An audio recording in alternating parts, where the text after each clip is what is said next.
Industry का सबसे बड़ा बजट दिया गया इस साल हमें, लेकिन फिर भी इतने ज़्यादा मसाइल हैं कि वो 40% भी इससे भी कम हमारे जो मसाइल हैं उसको हल है अभी भी। इंशाल्लाह हम समझते हैं कि अगर इसी तरह जिस तरह इस साल हमें सपोर्ट किया अगले साल भी करते हैं तो एक industrial state one of the best बन जाएगा, और हमें ज़रूरत है और इंडस्ट्रियल स्टेट की भी।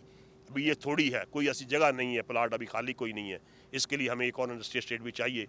इसके साथ वो भी डेवलप कर रहे हैं, इसमें 100 एकड़ और लिया अप्रूव किया कर, साथ इसके 100 एकड़ साथ इसके ऐड भी कर रहे हैं, उसके साथ उसका एडिशन एक रोड अलग बनेगा। 2.5 बिलियन है वो हमारा बजट है इसका। इसमें रोड की भी है, चौक हमारा ये जैसा चौक है खुला करना है, वहाँ पर चौक है, रोड की कंस्ट्रक्शन भी है, सोलर भी है, जिस तरह बात की उन्होंने, काफ़ी 5-6 प्रोजेक्ट है, ज़्यादा है।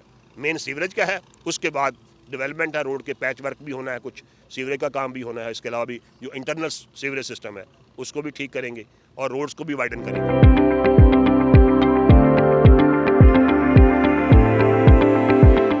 हमेशा जो है नादराबाद जिधर फाटक है, जब फ्लाईओवर नहीं था तो डेली उधर जो है 4-4 घंटे ट्रैफिक ब्लॉक रहती थी। कुछ अरसा पहले सीवरेज का बहुत बड़ा मसला बन गया था, जिसकी वजह से तकरीबन मेरे ख्याल में 60 से 70% जो इंडस्ट्रियल एस्टेट है वो फ्लड हो गई थी। मुल्तान इंडस्ट्रियल एस्टेट के पूरे सीवरेज सिस्टम को जो है रिहेबिलिटेट करने का जो है बजट अप्रूव कर दिया है। और ये मैं बताता चलूँ कि ये इंडस्ट्रियल एस्टेट जो है चलता ही इस सीवरेज सिस्टम के जो है सर पर है। अगर सीवरेज सिस्टम बैठ जाए तो पूरी इधर इंडस्ट्रियल एस्टेट की जितनी फैक्ट्रियाँ इंडस्ट्रियल लगी हुई हैं वो उनको बंद होने का ख़तरा हो जाता है।